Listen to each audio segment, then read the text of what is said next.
क्या आपने कभी अपने मन में ये सवाल उठाया है कि जब हम अलग अलग देवी देवताओं की पूजा करते हैं तो वास्तव में हमारे भीतर क्या बदलता है? क्या ये पूजा हमें उस परम सत्य के करीब ले जाती है या ये केवल एक रस्म बनकर रह जाती है? ये सवाल साधारण लग सकता है, लेकिन इसके भीतर जीवन का सबसे बड़ा रहस्य छिपा हुआ है। आज हम इसी रहस्य को समझने की कोशिश करेंगे। परमहंस योगानंद जी ने बार बार यही बताया कि ईश्वर एक है, लेकिन मनुष्य अपनी सीमित दृष्टि के कारण उसे अलग अलग रूपों में देखने की कोशिश करता है। ठीक उसी तरह जैसे सूरज की रोशनी जब प्रिज्म से टकराती है तो कई रंगों में बंट जाती है, लेकिन सच तो यह है कि रोशनी का स्रोत एक ही है। दोस्तों, इस वीडियो के अंत तक आप बने रहिए, क्योंकि इस वीडियो से आपको बहुत कुछ सीखने को मिलेगा। वीडियो को लाइक करके चैनल को सब्सक्राइब जरूर कीजिए और साथ ही इस वीडियो को अपने दोस्तों में भी शेयर जरूर कीजिए और कमेंट करके बताइए कि आप ये वीडियो कहां से देख रहे हैं। चलिए वीडियो में आगे बढ़ते हैं। हमारे देश में हर कोने में कोई ना कोई मंदिर, मस्जिद, गुरुद्वारा या चर्च मौजूद है। हर जगह कोई ना कोई श्रद्धालु अपने भगवान से प्रार्थना करता हुआ नजर आता है। कोई गणेश जी से बुद्धि और सफलता की कामना करता है, कोई मां दुर्गा से शक्ति की, तो कोई भगवान शिव से मुक्ति और आशीर्वाद की। लेकिन बहुत कम लोग ये सोचते हैं कि क्या ये अलग अलग देवता वास्तव में एक ही शक्ति के अलग अलग रूप नहीं है? क्या हमारी पूजा केवल मांगने तक सीमित हो गई है या उसके भीतर कोई गहरी साधना छिपी हुई है? आइए इसे एक कहानी से समझते हैं। एक छोटे से गांव में अर्जुन नाम का एक युवक रहता था। उसका जीवन उतार चढ़ाव से भरा था। कभी नौकरी में परेशानी, कभी परिवार में कलह, कभी मन में भय और चिंता। अर्जुन हर दिन मंदिर जाता और अपनी समस्या के हिसाब से अलग अलग देवता की मूर्ति के सामने खड़ा हो जाता। अगर नौकरी की चिंता होती तो गणेश जी के सामने सिर झुकाता। अगर परिवार की समस्या होती तो मां दुर्गा के चरणों में फूल चढ़ाता और अगर मन में डर होता तो शिवलिंग पर जल चढ़ा देता। एक दिन मंदिर के पुजारी ने मुस्कुराते हुए उससे पूछा, बेटा, क्या तुमने कभी सोचा कि जिन अलग अलग देवताओं से तुम प्रार्थना करते हो उनकी शक्ति का स्रोत क्या है? अर्जुन चौंक गया और बोला, लेकिन महाराज, ये तो अलग अलग देवी देवता है, इनकी शक्तियां भी तो अलग होंगी। पुजारी ने उत्तर दिया, जैसे एक ही सूरज की रोशनी इंद्रधनुष में 7 रंगों के रूप में दिखाई देती है, वैसे ही एक ही ईश्वर की चेतना अलग अलग रूपों में प्रकट होती है। पूजा का असली अर्थ है उसे चेतना से जुड़ना। ये बात अर्जुन के हृदय को छू गई। उसे पहली बार एहसास हुआ कि शायद वो अब तक केवल मांगने में लगा था, जबकि पूजा का असली रहस्य आत्मा को उस एक अनंत प्रकाश से जोड़ना है। परमहंस योगानंद जी ने भी यही समझाया था। उन्होंने कहा था कि भिन्न भिन्न देवी देवता वास्तव में उसी एक परम चेतना के अलग अलग पहलू हैं। उपनिषदों में स्पष्ट कहा गया है, एकम सत्य विप्रा बहुधा वदंती, अर्थात सत्य एक है, परंतु ज्ञानी जन उसे अलग अलग नामों और रूपों से पुकारते हैं। भगवान गणेश ज्ञान और सफलता के प्रतीक है, मां दुर्गा शक्ति और सुरक्षा की, भगवान शिव परिवर्तन और मुक्ति की और भगवान विष्णु संतुलन और संरक्षण की। लेकिन ये सब उसी एक ईश्वर की अभिव्यक्तियां हैं। अब सवाल यह है कि पूजा का असली उद्देश्य क्या है? क्या ये केवल हमारी इच्छाओं की पूर्ति है या आत्मा को शुद्ध करना और उसे परम सत्य से जोड़ना? योगानंद जी कहते थे, पूजा तभी फलदायी होती है जब वह कर्मकांड से ऊपर उठकर साधना बन जाती है। अगर हम केवल मांगने में लगे हैं और मन में संदेह या लालसा भरी है तो वह पूजा अधूरी रह जाती है। लेकिन अगर हम अपने मन को शुद्ध भाव और पूर्ण विश्वास से भरकर पूजा करते हैं तो वो हमारी आत्मा को परम चेतना से जोड़ देती है। दोस्तों, इससे पहले कि मैं इस वीडियो का वो सीक्रेट फार्मूला आपको बताऊं, इससे पहले कि वो राज आपको बताऊं जिससे आपकी बंद किस्मत के दरवाजे भी खुल जाएंगे, आपकी सोई हुई किस्मत जाग जाएगी और उस परमपिता परमात्मा की असीम कृपा आप पर बारिश की तरह बरसेगी। मैं आपको एक छोटी सी लेकिन बहुत ही अद्भुत और बहुत ही शिक्षाप्रद, बहुत ही भक्ति भाव से भरी हुई एक कथा सुनाना चाहता हूं। लेकिन दोस्तों, कथा को कभी भी बीच में अधूरा नहीं छोड़ते वरना पाप लगता है। इसलिए इस कथा को पूरा अवश्य सुनना। चलिए कथा शुरू करते हैं। एक समय की बात है, मद्र देश पर अश्वपति नामक एक महान राजा का शासन था। अश्वपति अत्यंत धर्मनिष्ठ, सत्यवादी और दयालु राजा थे। उनके पास सब कुछ था, असीम धन, समृद्ध राज्य, खुशहाल प्रजा, परंतु उनकी कोई संतान नहीं थी।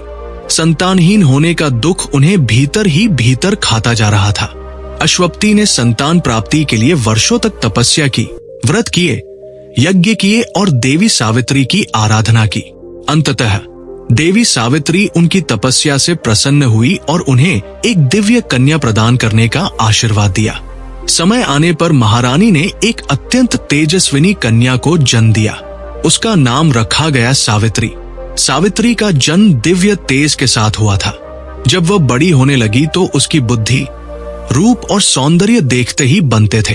उसके चेहरे पर ऐसा तेज था कि लोग उसे देखकर चमत्कृत रह जाते थे। उसकी आंखों में करुणा और हृदय में गहन श्रद्धा थी। धीरे धीरे सावित्री युवावस्था में प्रवेश करने लगी और अब राजा अश्वपति को अपनी पुत्री के विवाह की चिंता सताने लगी। लेकिन सावित्री साधारण कन्या नहीं थी। उसके सौंदर्य, गुण और तेज के कारण उसके लिए उपयुक्त वर ढूंढना आसान नहीं था। जब वह विवाह योग्य हुई तो कई राजा और राजकुमार उसका वर बनने के इच्छुक हुए, परंतु सावित्री स्वयं अपने लिए जीवन साथी चुनना चाहती थी। राजा अश्वपति ने अपनी पुत्री की इच्छा का सम्मान किया और उसे स्वयंवर की अनुमति दी। सावित्री अपने साथियों के साथ विभिन्न राज्यों की यात्रा पर निकली ताकि वह अपने हृदय और आत्मा के अनुकूल जीवन साथी चुन सके। कई राजाओं और राजकुमारों को देखकर भी उसका मन नहीं रुका। एक दिन वो विदर्भ देश पहुंची। वहां उसने एक अत्यंत दिव्य युवक को देखा जिसका नाम था सत्यवान। सत्यवान अत्यंत सुंदर, तेजस्वी और धर्मपरायण था। उसके मुख पर ऐसी शांति और सरलता थी कि सावित्री का हृदय उसी पल उससे बंध गया। सत्यवान की आंखों में करुणा थी और उसके व्यक्तित्व में वीरता और धैर्य। सावित्री ने उसी क्षण निश्चय कर लिया कि वही उसका जीवन साथी होगा। जब वो अपने पिता अश्वपति के पास लौटी और सत्यवान के बारे में बताया तो राज दरबार में बड़ा आश्चर्य हुआ। दरअसल सत्यवान विदर्भ देश के निष्कासित राजा द्युमत्सेन का पुत्र था। द्युमत्सेन नेत्रहीन हो चुके थे और अपने राज्य से वंचित होकर वन में रहते थे। सत्यवान अपने माता पिता के साथ वन में साधारण जीवन व्यतीत कर रहा था। राजा अश्वपति को अपनी पुत्री के चयन पर थोड़ी चिंता हुई। उन्होंने ऋषियों और ज्योतिषियों से सत्यवान की कुंडली के बारे में जानकारी ली। सभी ने एक ही बात कही, सत्यवान एक उत्तम गुणों से युक्त युवक है, परंतु उसका जीवन बहुत छोटा है। विवाह के 1 वर्ष के भीतर ही उसकी मृत्यु निश्चित है। ये सुनकर राजा अश्वपति का हृदय दहल गया। उन्होंने सावित्री को समझाने का प्रयास किया कि वह किसी और योग्य वर का चयन करे, परंतु सावित्री अटल रही। उसने अपने पिता से कहा, पिताश्री, जीवन में एक बार ही पति चुना जाता है। सत्यवान ही मेरा जीवन साथी है और मैं किसी और को नहीं चुन सकती। मृत्यु भी यदि उसके साथ बंधी है तो मैं उसे भी स्वीकार करूंगी। सावित्री की अडिग निष्ठा और निर्णय के आगे राजा अश्वपति को झुकना पड़ा। उन्होंने विवाह की अनुमति दे दी। विवाह के बाद सावित्री अपने पति सत्यवान और साससुर के साथ वन में रहने लगी।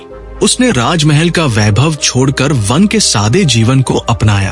वो अपने साससुर की सेवा करती, सत्यवान के साथ लकड़ी काटने और वन से फल फूल लाने जाती और हर क्षण संतोष और प्रेम में जीती। दिन बीतते गए, परंतु सावित्री के मन में ज्योतिषियों की वो भविष्यवाणी गूंजती रहती कि 1 वर्ष के भीतर सत्यवान का जीवन समाप्त हो जाएगा। जैसे जैसे समय बीतता उसका भय और बढ़ता, लेकिन उसने अपने मन को दृढ़ बनाया। उसने व्रत, उपवास और प्रार्थना शुरू कर दी। वह दिन रात अपने पति की लंबी आयु के लिए देवी देवताओं से प्रार्थना करती। अंततः वो दिन आ पहुंचा जब सत्यवान का जीवन समाप्त होना था। सावित्री ने उस दिन वट सावित्री व्रत रखा और 3 रात का उपवास किया। उस सुबह वह अपने पति के साथ वन में गई। सत्यवान पेड़ों से लकड़ी काट रहा था। अचानक उसे चक्कर आया और वह सावित्री की गोद में गिर पड़ा। उसी क्षण सावित्री ने देखा कि यमराज स्वयं वहां प्रकट हुए हैं और सत्यवान की आत्मा को लेने आए हैं। यमराज ने सत्यवान की आत्मा को अपने पाश में बांधा और दक्षिण दिशा की ओर चलने लगे। सावित्री भयभीत नहीं हुई। उसने अपने पति का शरीर वहीं रखा और यमराज के पीछे पीछे चलने लगी। यमराज ने पीछे मुड़कर देखा और कहा, सावित्री, तुम्हारा कर्तव्य यहीं तक था, अब तुम्हें लौट जाना चाहिए। पति की आत्मा अब मेरे साथ जाएगी। परंतु सावित्री ने बड़े विनम्र स्वर में कहा, स्वामी, जहां मेरे पति जाएंगे वहां तक मेरा साथ जाना भी मेरा धर्म है। जब तक मैं जीवित हूं, मैं अपने पति का साथ नहीं छोड़ सकती। यमराज सावित्री की दृढ़ता और पवित्र प्रेम से प्रभावित हुए, परंतु उन्होंने उसे समझाया। सावित्री चुपचाप उनके पीछे चलती रही और अपने ज्ञान, धर्म और नीति की बातें करती रही। उसकी वाणी इतनी मधुर और सत्य से भरी थी कि यमराज का मन डोलने लगा। कुछ दूर जाने पर यमराज ने कहा, सावित्री, मैं तुम्हारे धर्मनिष्ठ आचरण से प्रसन्न हूं। मांगो, मैं तुम्हें एक वरदान देता हूं, लेकिन अपने पति का जीवन मत मांगना। सावित्री ने बड़ी बुद्धिमानी से कहा, मुझे वरदान दीजिए कि मेरे ससुर राजा द्युमत्सेन की आंखें ठीक हो जाए और उन्हें अपना खोया हुआ राज्य वापस मिल जाए। यमराज ने वरदान दिया, परंतु सावित्री फिर भी उनके पीछे पीछे चलती रही। कुछ और दूर जाने पर यमराज ने फिर कहा, सावित्री, तुम्हारा साहस अद्भुत है, मांगो एक और वरदान। सावित्री ने कहा, मुझे वरदान दीजिए कि मेरे पिता राजा अश्वपति को 100 पुत्र प्राप्त हो, ताकि उनका वंश आगे बढ़ सके। यमराज ने यह वरदान भी दे दिया, फिर भी सावित्री उनका पीछा करती रही। यमराज ने तीसरी बार कहा, सावित्री, मैं देख रहा हूं कि तुम्हारे मन में अद्भुत धैर्य है, तुम फिर एक वरदान मांग सकती हो। सावित्री ने अत्यंत चतुराई से कहा, मुझे ये वरदान दीजिए कि मैं सत्यवान से अनेक पुत्रों की माता बनूं। यमराज क्षण भर के लिए मौन रह गए। वे सावित्री की बुद्धि को समझ गए। यदि उसे सत्यवान से संतान प्राप्त करनी है तो सत्यवान को जीवित रहना ही होगा। यमराज सावित्री के प्रेम, निष्ठा और धर्म से इतने प्रभावित हुए कि उन्होंने सत्यवान की आत्मा को मुक्त कर दिया और उसे सावित्री को वापस सौंप दिया। सत्यवान की सांसें लौट आई। वह सावित्री की गोद में फिर से जीवित हो उठा। सावित्री का हृदय आनंद और कृतज्ञता से भर गया। वो अपने पति को लेकर अपने आश्रम लौटी। वहां देखा कि उसके ससुर की आंखें सचमुच ठीक हो चुकी थी और उन्हें अपना राज्य वापस मिल गया था। सावित्री की निष्ठा, धैर्य और प्रेम ने असंभव को संभव कर दिखाया। उसने ये सिद्ध कर दिया कि सच्चे प्रेम और धर्म के आगे मृत्यु जैसी कठोर शक्ति भी हार मान लेती है। ये कथा केवल प्रेम की नहीं है, बल्कि ये बताती है कि धैर्य, विवेक और निष्ठा से जीवन की सबसे कठिन परिस्थितियों पर भी विजय पाई जा सकती है। सावित्री ने अपने अटूट विश्वास और बुद्धिमानी से यमराज को भी परास्त कर दिया। दोस्तों, इस वीडियो के अंत तक आप बने रहिए, क्योंकि इस वीडियो से आपको बहुत कुछ सीखने को मिलेगा। वीडियो को लाइक करके चैनल को सब्सक्राइब जरूर कीजिए और साथ ही इस वीडियो को अपने दोस्तों में भी शेयर जरूर कीजिए और कमेंट करके बताइए कि आप ये वीडियो कहां से देख रहे हैं। चलिए वीडियो में आगे बढ़ते हैं। अब आते हैं वीडियो के उस सीक्रेट फार्मूले पर। भगवद गीता में श्री कृष्ण ने कहा है, जो भी भक्त मुझे जिस भाव से पूजता है, मैं उसी भाव से उसकी पूजा को स्वीकार करता हूँ। इसका अर्थ है कि चाहे आप किसी भी देवता की पूजा करें, अगर आपकी भक्ति सच्ची है तो वह आपको उसी एक सत्य के करीब ले जाएगी। उदाहरण के लिए मान लीजिए कि एक व्यापारी गणेश जी की पूजा करता है। अगर वह केवल लाभ कमाने की लालसा में पूजा करता है तो उसकी पूजा सीमित रह जाएगी। लेकिन अगर वह सच्चे मन से ये विश्वास रखता है कि गणेश जी की कृपा से उसका व्यापार सत्य, सेवा और ईमानदारी पर आधारित होगा, तो उसकी पूजा न केवल उसके मन को शुद्ध करेगी, बल्कि उसके काम को भी सफल बनाएगी। इसी तरह अगर कोई माँ सरस्वती की पूजा करती है और मन में ये विश्वास रखती है कि उनकी कृपा से उसकी बुद्धि और रचनात्मकता बढ़ेगी, तो उसका मन शांत और केंद्रित होगा। यही केंद्रित मन उसे सफलता की ओर ले जाएगा। अब सवाल यह उठता है कि पूजा को कैसे प्रभावी बनाया जाए। परमहंस योगानंद जी ने इसके लिए कुछ साधनाएं बताई थी। पहली साधना है ध्यान और क्रिया योग। जब आप पूजा करने बैठें तो सबसे पहले अपने मन को शांत करें। कुछ समय सांसों पर ध्यान केंद्रित करें। इससे आपका मन स्थिर होगा और आपकी पूजा केवल बाहरी कर्मकांड न रहकर एक गहरी साधना बन जाएगी। दूसरी साधना है भावना और विश्वास। योगानंद जी कहते थे कि ईश्वर शब्दों को नहीं बल्कि आपके दिल की पुकार को सुनता है। इसलिए जब आप पूजा करें तो अपने भीतर पूर्ण विश्वास जगाएं कि आप सचमुच उस ईश्वरीय शक्ति से जुड़ रहे हैं। तीसरी साधना है समर्पण और प्रेम। सच्ची पूजा वही है जिसमें हम अपनी इच्छाओं को ईश्वर के चरणों में समर्पित कर दें। उदाहरण के लिए, अगर आप हनुमान जी की पूजा कर रहे हैं तो केवल शक्ति की मांग मत करें, बल्कि ये कहें, हे प्रभु, मेरी जो भी इच्छा है वो आपके चरणों में है। मेरे लिए वही उचित है जो आप उचित समझते हैं। ये समर्पण पूजा को शुद्ध और शक्तिशाली बनाता है। चौथी साधना है सत्य और सेवा। योगानंद जी कहते थे कि पूजा तभी सार्थक होती है जब हम अपने कर्मों को भी पवित्र करें। अगर हम मां लक्ष्मी की पूजा करें और केवल धन की कामना करें लेकिन अपने कर्म में ईमानदारी ना रखें तो पूजा अधूरी रहेगी। लेकिन अगर हम अपने कार्य को सेवा और सत्य के साथ करेंगे तो वही पूजा का असली फल होगा। अब सवाल यह है कि इस साधना को आज की भागदौड़ भरी जिंदगी में कैसे अपनाया जाए। बहुत से लोग कहते हैं कि उनके पास पूजा पाठ के लिए समय नहीं है, लेकिन योगानंद जी कहते थे कि पूजा का अर्थ लंबा समय बिताना नहीं बल्कि शुद्ध भाव के साथ कुछ पल ईश्वर से जुड़ना है। उदाहरण के लिए, अगर आप ऑफिस जाते समय 5 मिनट भी शांत होकर अपने इष्ट देव को याद करें और ये भाव रखें कि उनकी शक्ति आपके काम को सफल बनाएगी, तो यही सच्ची पूजा है। अगर कोई गृहिणी घर के कामों में व्यस्त रहते हुए भी हर सुबह अपने बच्चों के लिए मां सरस्वती से प्रार्थना करे कि वे सच्चे मार्ग पर चले, तो यही उसकी सबसे बड़ी साधना है। यही वह गहरी समझ है जो हमें बताती है कि पूजा केवल मांगने का नाम नहीं बल्कि आत्मा को शुद्ध करने और उसे चेतना से जोड़ने का माध्यम है। वीडियो में अभी तक आते आते हम ये समझ चुके हैं कि भिन्न भिन्न देवी देवताओं की पूजा वास्तव में हमें उसी एक परम सत्य तक ले जाती है। ये पूजा तभी प्रभावी होती है जब उसमें ध्यान, विश्वास, समर्पण, प्रेम, सत्य और सेवा का भाव जुड़ा हो।